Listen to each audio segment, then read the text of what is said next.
Hello friend, नमस्ते। मैं पूनम आप सबका अपने यूट्यूब चैनल पूनम मोदी गीत में स्वागत करती हूँ। आप लोग कैसे, उम्मीद करती हूँ आप लोग बहुत अच्छे होंगे।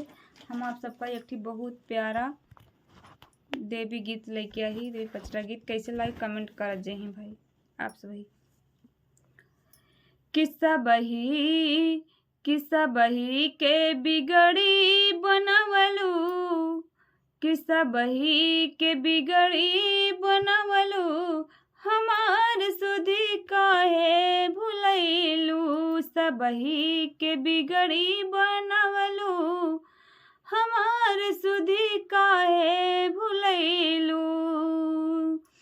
हे मैया जे तुहसे नैया लगावै, हे मैया जे तुहसे नैया लगावै, उजड़ी मड़ैया बसवलू। अरे उजड़ी मड़ैया बसवलू, हमार सुधी काहे भुलैलू। सबही के बिगड़ी बनवलू, हमार सुधी काहे भुलैलू।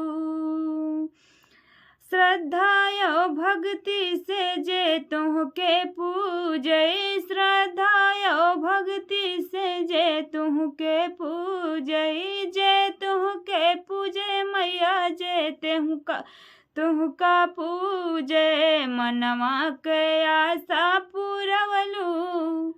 अरे मनवा के आशा पुरवलू, हमार सुधी काहे भुलवलू। सबही के बिगड़ी बनवलू, हमार सुधी काहे भुलैलू।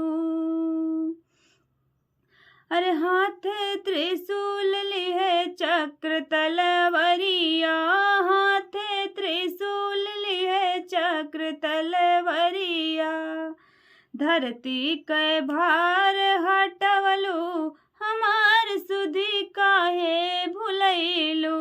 सबही के बिगड़ी बनवलू, हमार सुधी काहे भुलैलू।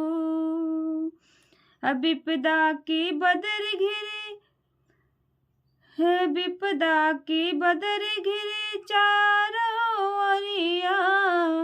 अरे संकट से सबके बचायू, हमार सुधी काहे भुलायू। सबही के बिगड़ी बनवलू, हमार सुधी काहे भुलैलू।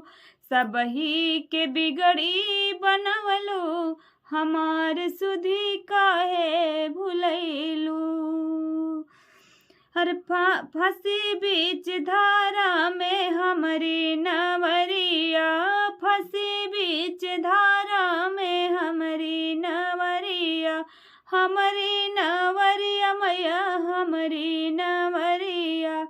हे मैया पार लगायो, हे मैया पार लगायो, हमार सुधी काहे भुलायू। सबही के बिगड़ी बनायू, हमार सुधी काहे भुलायू।